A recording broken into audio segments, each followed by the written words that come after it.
আমার ছোট্ট ব্যালকনি বাগানে দেখেন কত বড় শশা হয়েছে। হ্যালো এভরিওয়ান, আসসালামু আলাইকুম। আজকের ভিডিওতে আমি আপনাদের দেখাবো কিভাবে আমি শশার চাষ করেছি, একেবারে বীজ থেকে শুরু করে ফল সংগ্রহ করা পর্যন্ত। এটি শুধু একটি চাষের গল্প নয়, এটি একটি প্রকৃতির সঙ্গে সংযোগ স্থাপনের উপায়, যা আমি আমার ব্যালকনি বারান্দার মাধ্যমে করতে পেরেছিলাম। আপনাদেরও যদি এরকম কোনো গল্প থেকে থাকে, ব্যালকনি অথবা ছাদ বাগানের আমার সাথে কিন্তু শেয়ার করতে পারেন। আর হ্যাঁ, আমাকে অবশ্যই জানাবেন আপনাদের কাছে আমার এই শশা গাছের প্রপার জার্নিটা কেমন লাগলো। তাহলে এবার চলুন শুরু করে দেই আমার শশা গাছের জার্নিটা। সবার আগে আমি যেটা করেছিলাম, বীজ কিনে এনেছিলাম। এই বীজগুলো কিনে এনে আমি ছোট্ট প্লাস্টিকের বোতল কেটে তার মধ্যে লাগিয়ে দিয়েছিলাম মাটি দিয়ে, তারপরেই চারাগুলো হয়েছিল। চারাগুলো কিছু বড় হওয়ার পর আমি এই সবগুলোকে একটা বড় টবের মধ্যে লাগিয়ে দিয়েছিলাম। আর জানেনই তো আমার ব্যালকনি বাগান জায়গা কম, তাই আমি একটা টবে সবগুলোকে চারা লাগিয়ে দিয়েছিলাম। সেখান থেকে আমার টোটাল 2টা চারা হয়েছিল। এই যে দেখেন আমার গাছগুলো মাশাআল্লাহ খুব তাড়াতাড়ি কিন্তু বড় হয়ে গেছে। আর বড় হওয়ার পর আমার শসা গাছ এগুলো ছিল প্রথম ফুল, এটা ছিল প্রথম ফুল। তারপর দেখেন আমার গাছের প্রত্যেকটা শাখায় শাখায় কিন্তু ফুলে ভরা। এখনো কোনো শশা আসেনি, কিন্তু প্রচুর ফুল এসেছে। তারপর একদিন দেখলাম আমার ছোট্ট শশা গাছে একটা সুন্দর ছোট শশা হয়েছে। এটা ছিল আমার গাছের প্রথম শশা। আমি দেখে অনেক বেশি খুশি হয়েছিলাম। তারপর দেখলাম যেদিন এই শশাটা ফুল ফুটেছিল শশার মধ্যে, তখন দেখলাম যে কে যেন ফুল আর ফল একসাথে ছিঁড়ে এখানে ফেলে চলে গেছে। তো ভাবলাম কে কাজটা করলো।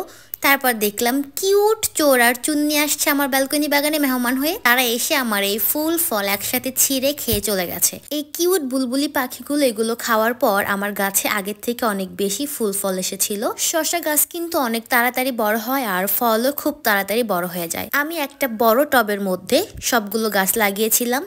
সেখান থেকে আমার 2টা শশা গাছ হয়েছে, দেখতেই পাচ্ছ। এখন আমার গাছে প্রত্যেকটা কানায় কানায় ফুলে ফলে কিন্তু ভরা। আর দেখো কত সুন্দর সুন্দর কিউট কিউট শশা হয়েছে আমার গাছে। আর আমি কিন্তু আমার গাছে কোনো প্রকারের রাসায়নিক সার দেইনি, সবকিছুই ছিল প্রাকৃতিক। আর এখানে টবের মধ্যে মাটির থেকে খোসার পরিমাণ ছিল অনেক বেশি, মানে সবজির খোসার পরিমাণ। তো দেখতেই পাচ্ছ সুন্দর সুন্দর ফুলে ফলে ভরা আমার শশা গাছ। এবার চলো তোমাদের সাথে শেয়ার করি এদের আমি কিভাবে যত্ন করেছিলাম। আমি প্রথমে বীজ থেকে চারা করেছিলাম।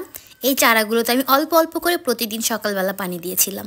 তারপর যখন আমার এই শশা গাছ আমি অন্য একটা টবে দিয়ে দিলাম, মানে লাগিয়ে দিলাম, তখনও আমি সেম কাজ করেছিলাম। প্রত্যেক দিন সকালবেলা আমি পানি দিয়েছিলাম। আমি পানি দিয়েছিলাম পরিমিত, মানে অল্প অল্প করে প্রতিদিন পানি দিয়েছিলাম, যাতে করে বেশি পানিতে গাছের গোড়া পচে না যায়, আবার অল্প পানিতে গাছটা শুকিয়ে মারা না যায়। তো অল্প অল্প পানিতে আমার গাছটা মাশাআল্লাহ অনেক বেশি বড় হয়েছিল। আর আমার গাছটা অনেক বেশি হেলদি হয়েছিল। আর হেলদি হওয়ার কারণ ছিল আমার গাছের মাটি।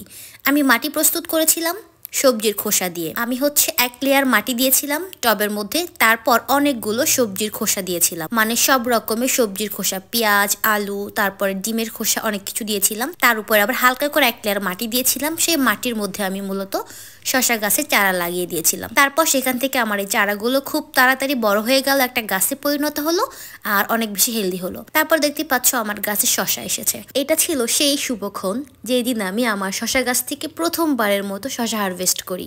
এটা ছিল সেই প্রথম শশা যাকে আমি হারভেস্ট করেছিলাম একদম সর্বপ্রথম। সকালবেলার মিষ্টি রোদে চলে গিয়েছিলাম ব্যালকনি বাগানে, সেইখান থেকে একটা সিজার দিয়ে এই শশাটাকে হারভেস্ট করলাম সবার আগে, একদম যাকে বলে প্রথম শশা। তারপরে কম্পেয়ার করে দেখলাম কোনটা বেশি সুন্দর, প্রথমটা না দ্বিতীয়টা। তারপর শশাটাকে ধুয়ে আমি আর ফারহিন বারান্দাতে খাওয়া শুরু করলাম। আর খেতে এত বেশি মজা ছিল, যাকে বলে একদম অর্গানিক শশা। তারপর গ্রামে চলে গেলাম, শশা গাছগুলো রেখে আসার পরে দেখলাম দ্বিতীয় শশাটা অনেক বেশি বড় হয়েছে, কিন্তু বাকিগুলো একদম ট্যাবাটুবা হয়ে গেছে। কারণ গ্রামে যাওয়ার কারণে শশা গাছটা ঠিক মতনে পানি পায়নি, যার কারণে গাছটা শুকিয়ে গিয়েছিল আর বাকি শশাগুলো ভালো মতনে গ্রো করতে পারেনি। তো আর কি করা যাবে, এটাকে আমি সুন্দর করে তুলে ফেললাম গাছ থেকে। তো এমন কাটা কাটা ছিল, হাতে লাগতেছিল।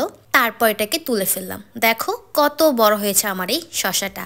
সব থেকে বেস্ট শশা আমার গাছের এটা, একদম অনেক বেশি বড় এবং হেলদি ছিল। টাটা, দেখা হচ্ছে নেক্সট ভিডিওতে।